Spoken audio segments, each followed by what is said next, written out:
Talking with the experts. In episode 396, Martin Coyle discusses that to become successful, we need to master our time, our teams, and our money. What we need to do is, number one, don't undervalue ourselves and what we offer. Most people do. Most people tend to undervalue their worth in the marketplace. So then it comes back to some of that vision stuff. So ultimately, I'll say to a business owner, all right, how much money do you want to make a month or a quarter or a year? And quite often they're embarrassed to say it because they don't think about these things particularly well. So we have a bit of a conversation around that. And then, so I do a reverse profit and loss. So I say, well, if we start at the bottom, we know what our overheads are. So we then know what our gross profit needs to be. So now we need to figure out, well, what's our sales going to be versus our cost of sale and how we work out that margin.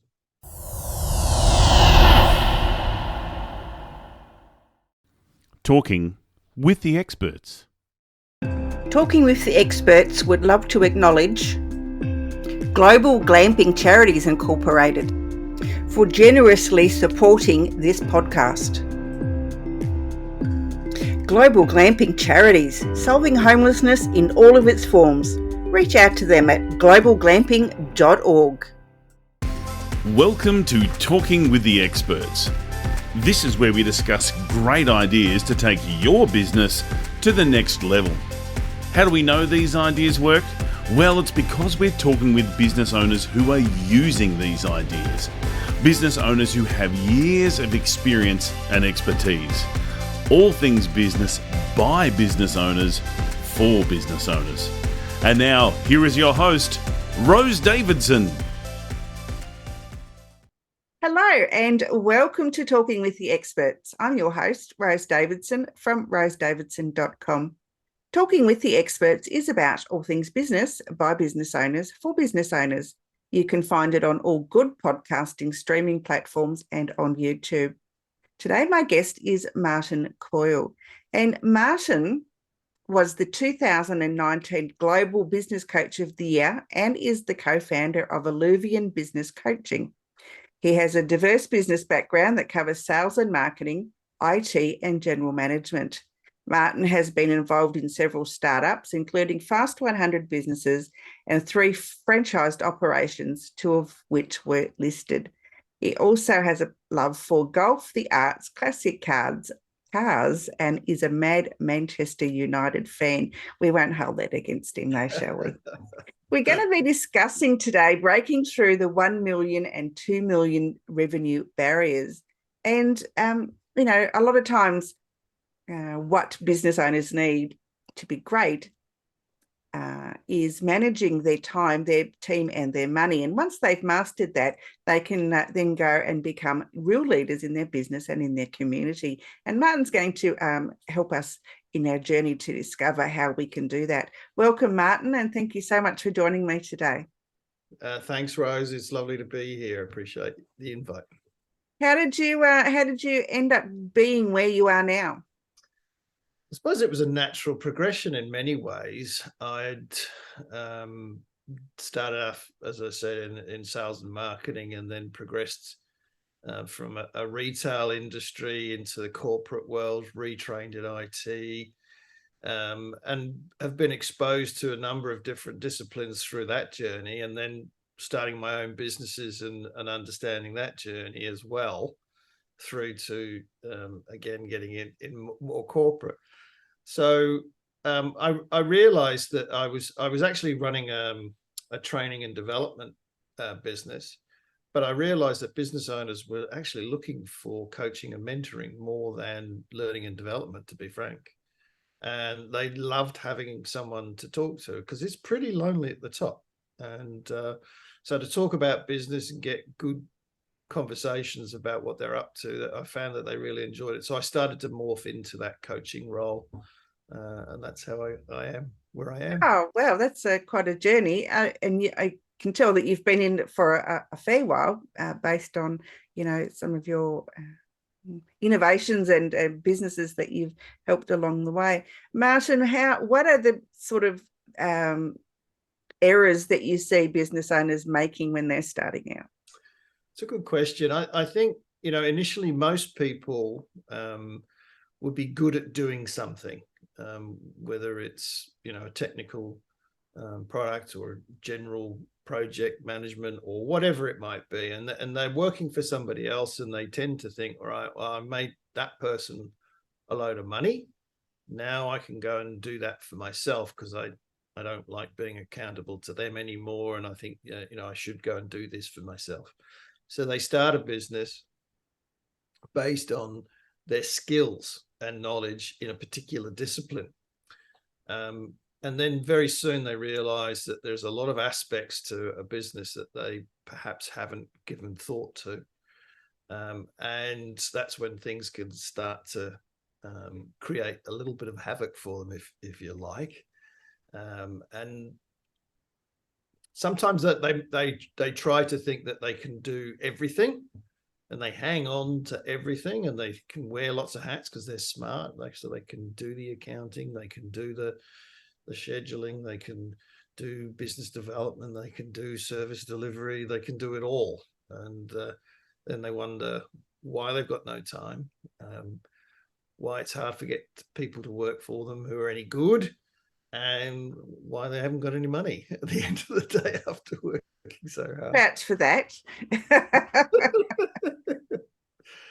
Yeah, I left a well-paying job some years ago, and I went and did temp work for a long time, and then I thought, well, I'm doing all these things for other people and on a temporary basis. I didn't like it, and I wanted to do something. So I thought, yeah, I'll go and offer my skills out to the masses, and I did that, not thinking, as you alluded to, all the other things that happened along the way, and I still wondered after 7 years why I didn't have any money, and and so I decided to fold that part of my business up because I was just chucking money at it all the time, and I thought, well, what's the point, And it's really hard to get clients.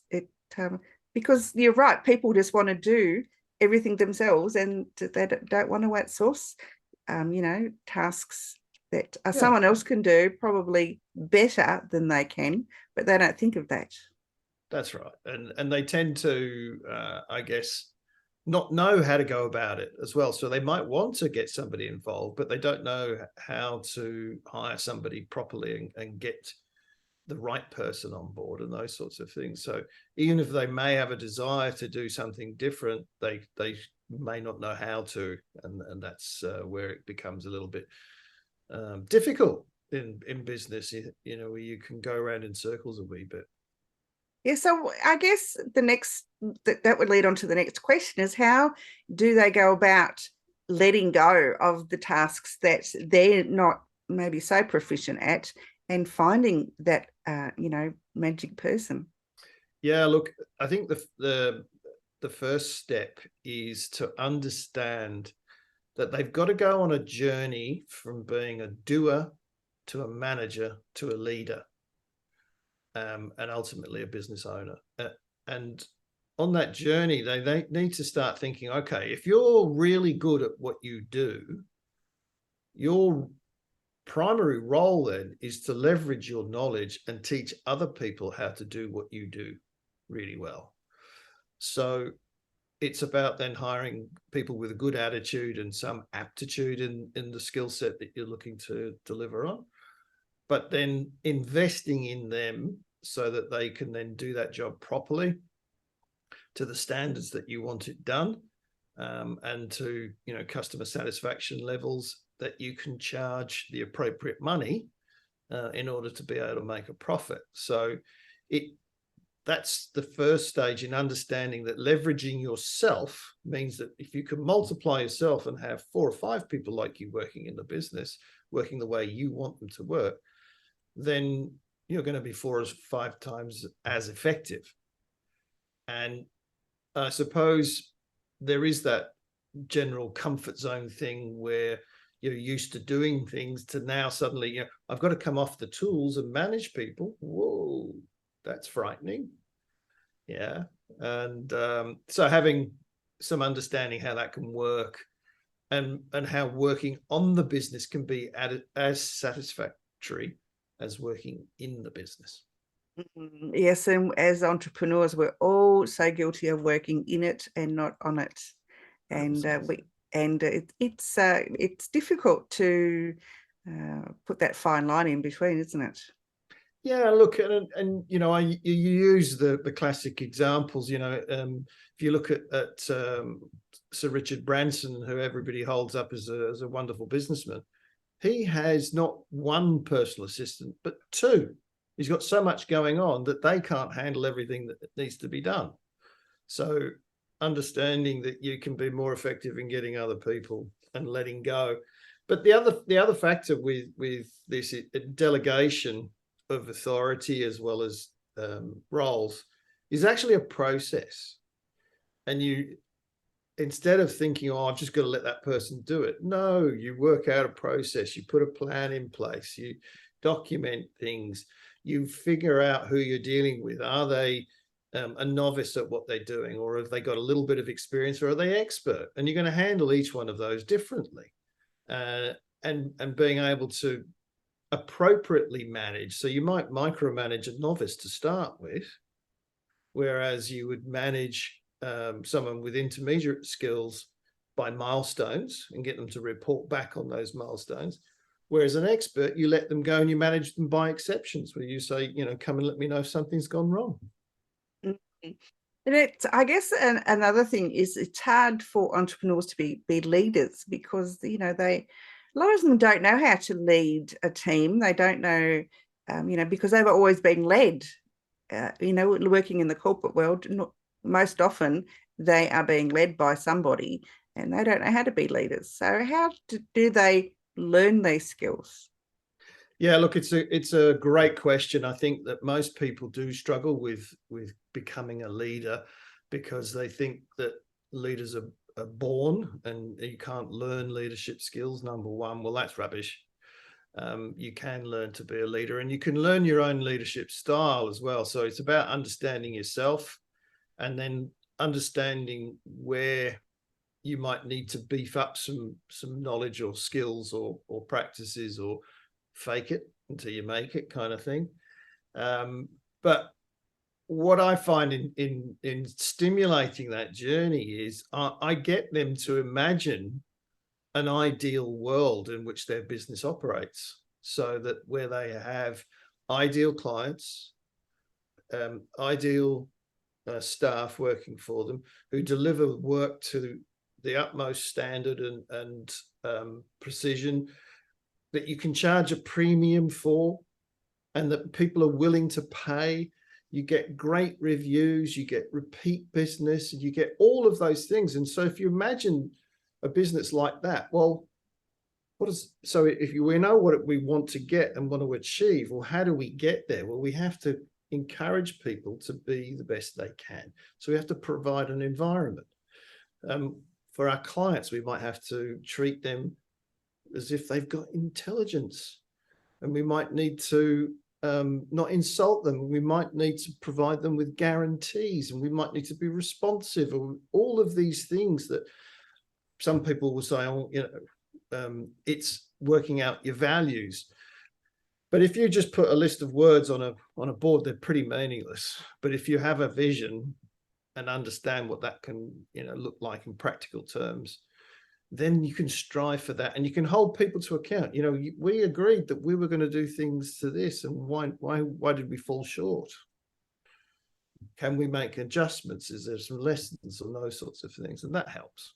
It does, yes, it does. And I guess letting go is one of the hardest things as an entrepreneur, because you just don't like to let go of anything.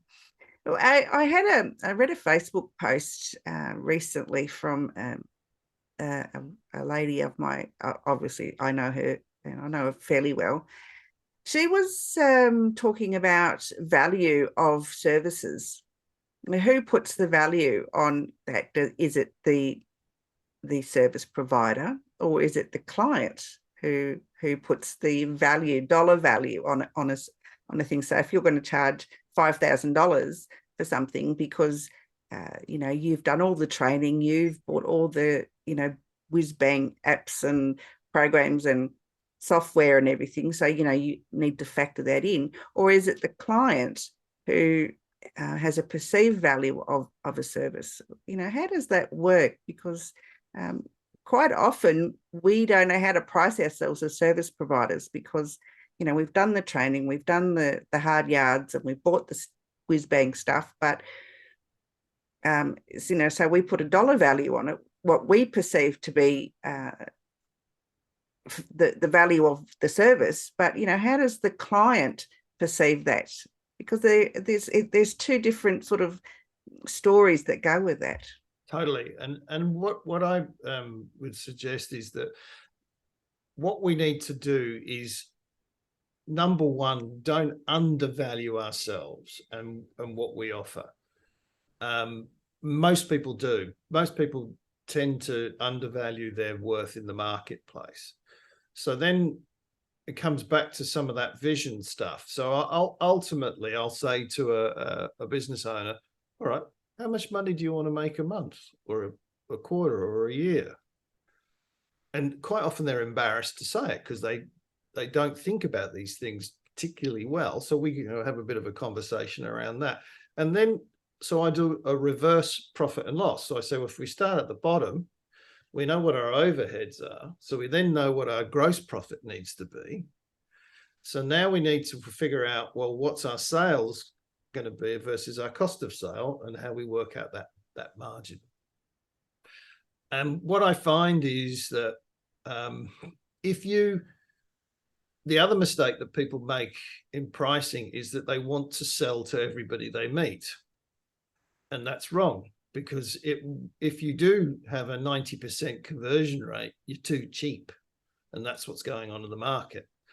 What I would suggest is that you need to aim somewhere in the region of 30 to 35% of the people saying, no, you're too expensive. And that indicates that you're pricing about right, because the 30 to 35 perhaps won't be too serious, or bargain hunters, and they'll go and find someone else who's cheaper, and that's fine. What you've got to then do is back up your product. So when you do your market research as well, so you might do some mystery shopping, see what your competitors are charging for a similar service. So you know where you kind of sat in the marketplace, and you want to be nearer the top rather than nearer the middle or the bottom, but not the actual top. And that would enable you to puff your chest out a little bit and say, well, look, we're well positioned in the market. We know we're not the cheapest, but we're not the most expensive either. But what we do offer you is great value and great service. And to be able to turn around and deliver on that promise is the important thing, because that's part of your brand, really. You're making these promises in the marketplace, and if you don't keep them, then your brand devalues. Whereas if you do deliver, then your brand can increase in value, and you can maybe even charge more down the track. Yeah, that's a good perspective on that, because we tend to often undervalue ourselves, and we don't put into it's a bit of a mindset thing too, because you don't want to be too expensive, and you don't want to be too cheap, but you don't know where that middle ground is. And the market research, I've quite often done that to see what other people are offering and what they're costing their things out. And sometimes I look at them and I think, oh my God, that is so expensive, but their conversion rate is really good. And isn't that interesting? Yeah, and so it's also realizing that people don't. There are a number of elements or criteria that people will make decisions on to purchase. Price is one of them, but the fit of the solution, is that complete? Is it convenient? Can they deliver in the time frame? Do they have a good reputation in the marketplace? Do I trust them, essentially? Do I think that they can do this? So there's a number of other things which probably are more important, and it depends on the product or service that you're selling into which marketplace as to how highly valued that might be. I know people who can charge 2 or 3 times what other people charge, but because they provide a premium service, they can do it. Mm. Yeah, I think the level of services is very important, and you need to convey that to any prospect that comes into your pathway. Definitely. Martin, how, I guess, people, they're wanting to make $100,000 or $200,000 a year. How do they get to that magic $1 million mark? What are your tips for that? Well, there's a process to go through. It's to understand what's happening in your business. So that's gathering the data. A lot of people don't record what's going on, so they don't know how many inquiries they have. They don't know how many that they've converted into sales. They don't know what their average dollar sale is, and all of these sorts of things. They don't know how productive their labor is being. They don't know if their projects that they're managing are on time or on budget. And so you start collecting that data and analyzing that data and finding out what's going on there. Then you make sure that your sales are sufficient or able to get you through so that you can grow, so that you can focus on some other areas of business, because sales is often very critical, and you need to make sure that there are sufficient coming through. So understanding your marketing and those sorts of things would be the first element, because then we can look at growth going further forward from there. And then you look at your team, see who you have got on board, who might need a promotion, who might need to be moved out, and any gaps that you might need to fill. And once you've got that, then you can start establishing your presence in the market, looking for a niche which might give you more profit than the greater market overall. So again, that having the data and being able to look at that is very important. And then you start servicing that niche and providing higher value services or add-ons or upsell opportunities to enable yourself to grow naturally in that place without having to take on too many clients to service whilst you do that, and getting into a pattern or a rhythm. And once you've got that established, then looking at your systems that underpin everything and making sure that they're serviceable. You may, by that stage, have a patchwork quilt. You might have several spreadsheets. You might have a CRM over here and an accounting system over there that don't talk, and all sorts of things going on. So you might then look at providing a more integrated approach to your systems. And then once you've done that, you might then need to review who is in that team again now. And now we've got this foundation. If we start adding people onto the team, can we start getting some exponential growth without adding huge overhead? And by that time, you're pushing through. Should have pushed through the $1 million, and you're well on your way to the second one.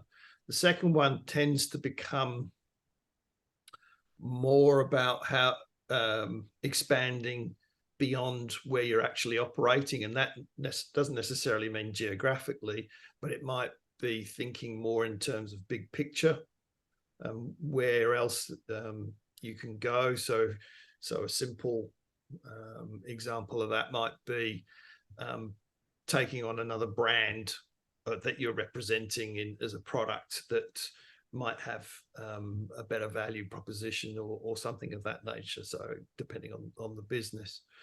But again, not losing control and putting in that, promoting people to take more responsibility, to take more of that middle management role. That's when you can start pushing through the 2 millions barrier, when you're able to delegate authority and responsibility to somebody else, but you've already groomed them through that. Sometimes you need to hire from outside, but the ideal would be someone who what their capabilities are, and they understand the business, they understand the customer base, they understand the business innately, and that will help you push through.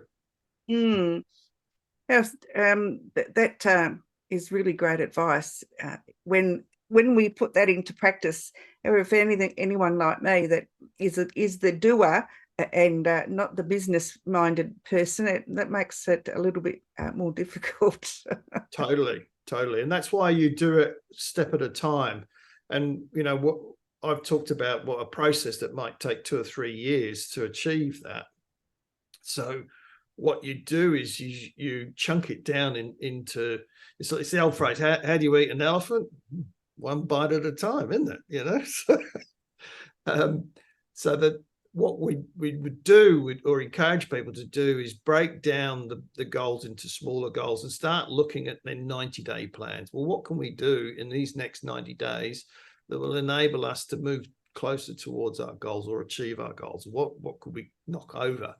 And having that sort of cadence in the business helps as well.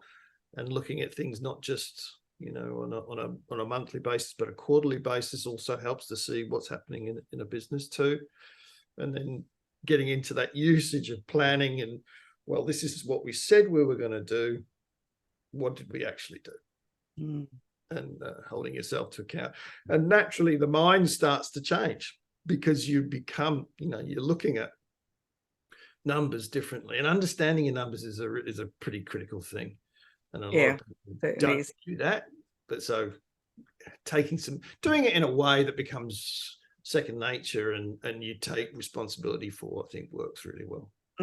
Yeah, and you know, it is a lot of times it is a mindset thing. It's not for the lack of trying. It's just that you've got a hurdle to overcome, and yeah, you just need to step over it.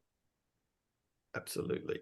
And you know, you hit a great point. I think mindset, often people don't understand the patterns that they keep repeating, and they don't understand the limitations that they place on themselves, and therefore their ability to grow and develop is curtailed. So part of the thing that I do in working with owners is helping them look at mindset, having an open mind and being prepared to try some things that they haven't done before.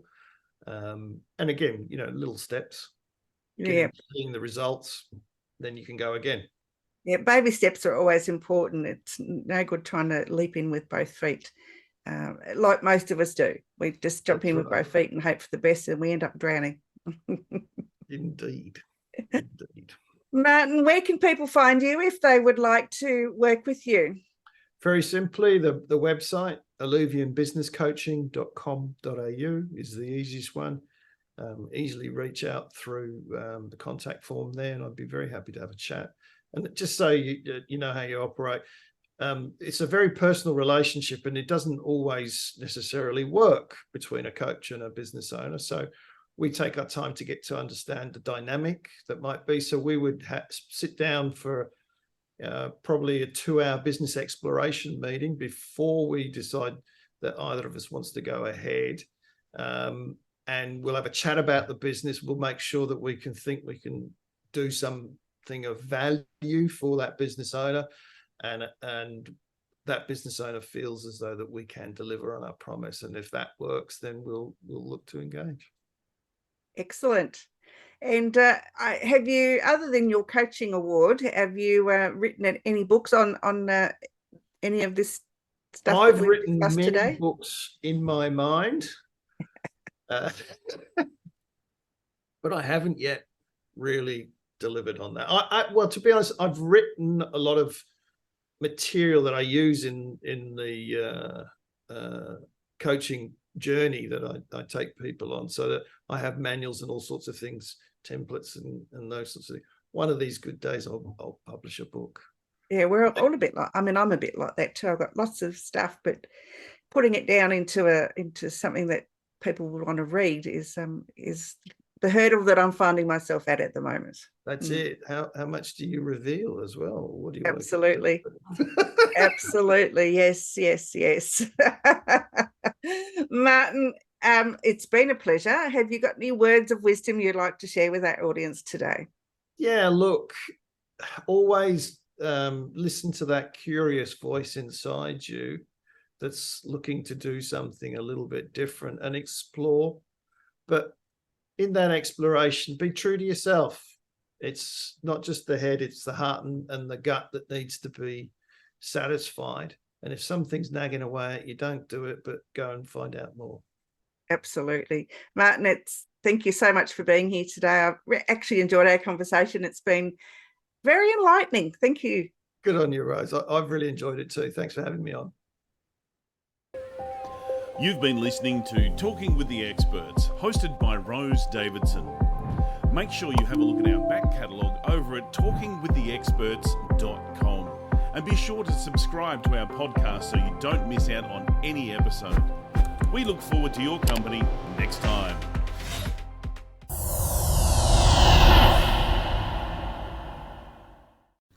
Talking with the Experts.